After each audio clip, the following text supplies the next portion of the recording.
کیوں بھائی؟ زنگ آلود شیشے کے سامنے، گرد و غبار سے اٹے ہوئے شیشے کے سامنے کیا وہ اپنا میک اپ کرنے میں کامیاب ہو جائے گا؟ نہیں۔ اگر وہ اپنے اس روپ کو نکھارنے میں کامیاب ہونا چاہتا ہے تو وہ اس گرد و غبار کو اس شیشے سے صاف کرے، وہ اس گند اور آلودگی کو اس شیشے سے صاف کرے، وہ اس زنگ کو اس شیشے سے اتارے، جسے ہم اصطلاح قرآنی میں یوں کہیں گے کہ وہ اس شیشے کا تزکیہ کر دے، وہ اس شیشے کا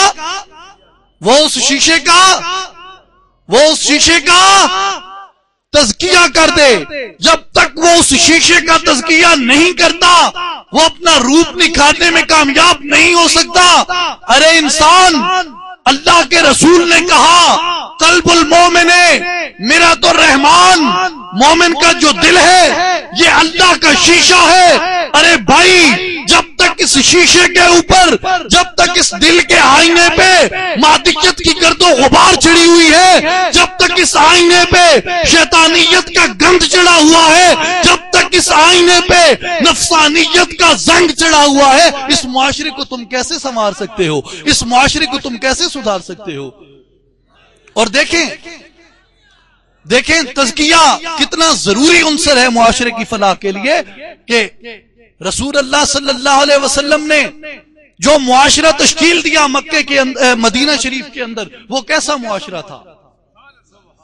اس معاشرے کو دیکھیں، وہ کیسا معاشرہ تھا؟ رسول اللہ نے کیسے ان لوگوں کو معاشرتی طور پہ پرامن بنایا، کیسے آپ نے اس معاشرے کو کامیاب کیا، جسے انسانیت کا سنہری دور کہا جاتا ہے، وہ کیسے تشکیل پایا معاشرہ؟ قرآن میں دیکھیں، سیدنا ابراہیم علیہ السلام جب کعبے کی تعمیر مکمل کر لیتے ہیں تو اللہ کے حضور دعا کرتے ہیں، الہ العالمین یہ بستی، اس بستی کو امن دینا، اس بستی کو خوشحالی دینا، اس بستی کو رزق دینا، اس بستی کو اتفاق دینا، اس بستی پہ اپنی رحمتوں کا نزول کرنا، اس بستی پہ اپنا کرم کرنا۔ بڑی طویل دعا حضرت ابراہیم علیہ السلام کرتے ہیں، اور جب اس مقام پہ آتے ہیں کہ الہی اس بستی میں نبی آخر الزمان رحمت للعالمین محمد الرسول اللہ صلی اللہ علیہ وسلم ان کو جلوہ گر کرنا، ان لوگوں میں سے ان کو مبعوث کرنا، اور الہی میں وہ صفات بیان کر دوں جو تیرے محبوب کی صفات ہیں اس بستی کے لوگوں کو سدھارنے کی۔ اب اس بستی کے لوگوں کو سدھارنے کی صفات کا حساب آپ کر سکتے ہیں جو رسول کی صفات تھی؟ کوئی عالم کر سکتا ہے ان کا شمار؟ کوئی عالم کر سکتا ہے اس کا حساب؟ نہیں کر سکتا۔ لیکن اللہ کے خلیل سیدنا ابراہیم علیہ السلام کہتے ہیں الہی میں 4 اوصاف کا بیان کر دوں، الہی میں 4 کمالات کا بیان کر دوں۔ اے خلیل، وہ کون سے 4 اوصاف ہیں؟ وہ کون سے 4 کمالات ہیں؟ الہ العالمین پہلا کمال تو اس کا یہ ہوگا یتلو علیہم آیاتک، وہ ان لوگوں پہ تیری آیات کی تلاوت کرے گا۔ ایک اگر اب اس آیات کا یتلو علیہم آیات کا کی اگر ہم عارفانہ تشریح دیکھیں تو یتلو تلاوت کرنا، بیان کرنا، آیت نشانی، الہ العالمین اس محبوب کا وصف یہ ہوگا کہ وہ ان لوگوں پہ تیری نشانیوں کا بیان کرے گا، تیرے جمال کا اظہار کرے گا۔ وَيُعَلِّمُهُمُ الْكِتَابَ، دوسری اس کی صفت اور دوسرا اس کا کمال یہ ہے کہ وہ انہیں قرآن کا علم عطا کرے گا۔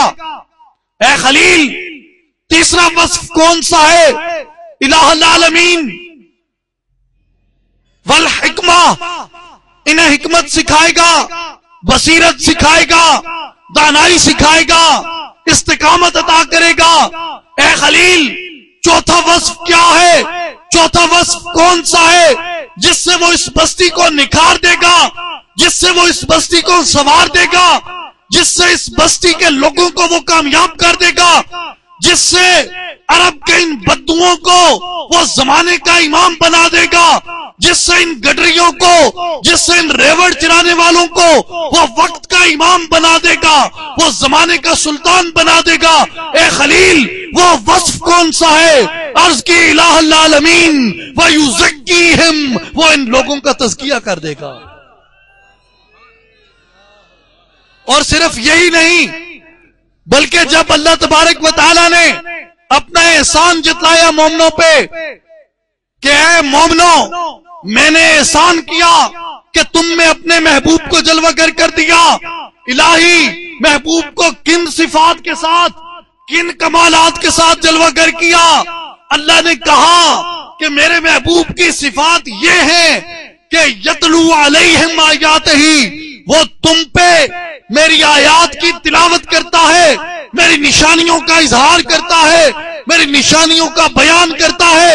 الہی، دوسرا وصف کون سا ہے؟ دوسری صفت کون سی ہے؟ اللہ نے کہا کہ وَيُزَكِّيهِمْ، اس کا دوسرا وصف یہ ہے کہ وہ تمہارا تزکیہ کر دیتا ہے۔ اب تزکیہ وہ اہم عنصر ہے جس سے معاشرہ سنورتا ہے، جس سے معاشرہ نکھرتا ہے، جس سے معاشرہ کامیابی کی منازل طے کرتا ہے، جس سے معاشرہ کامرانی کی منازل طے کرتا ہے۔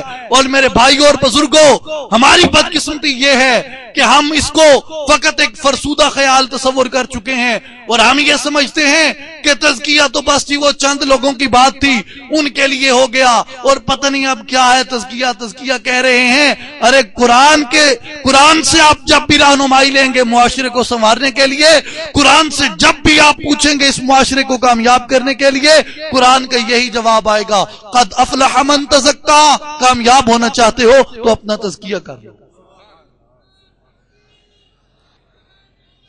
اور پھر ہم یہ کہتے ہیں کہ جناب جو تزکیہ ہے، میں پہلے ایک گزارش کر دوں اس بات کو کرنے سے پہلے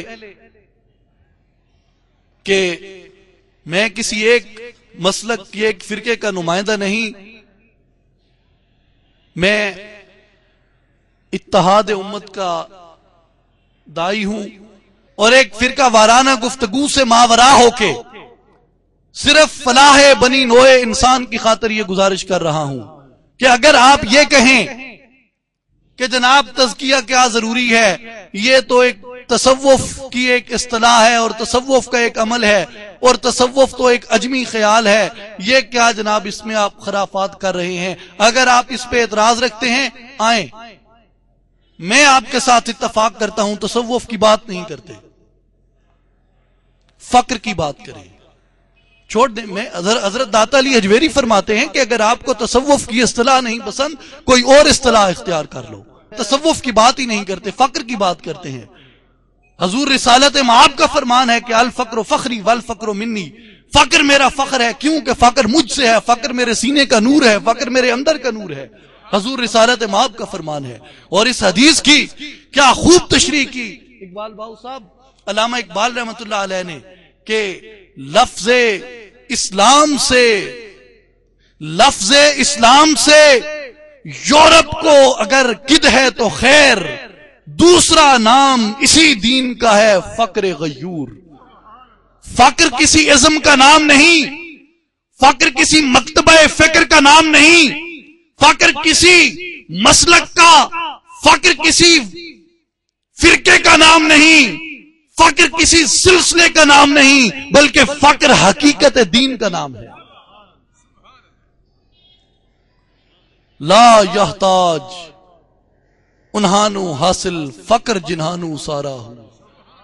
میرے بھائیوں اور بزرگوں، اگر آپ کہیں کہ جناب نہیں ہم فقر کی اصطلاح سے بھی متفق نہیں، تو چھوڑیں، فقر کی بات بھی نہیں کرتے، روح کی بات کرتے ہیں،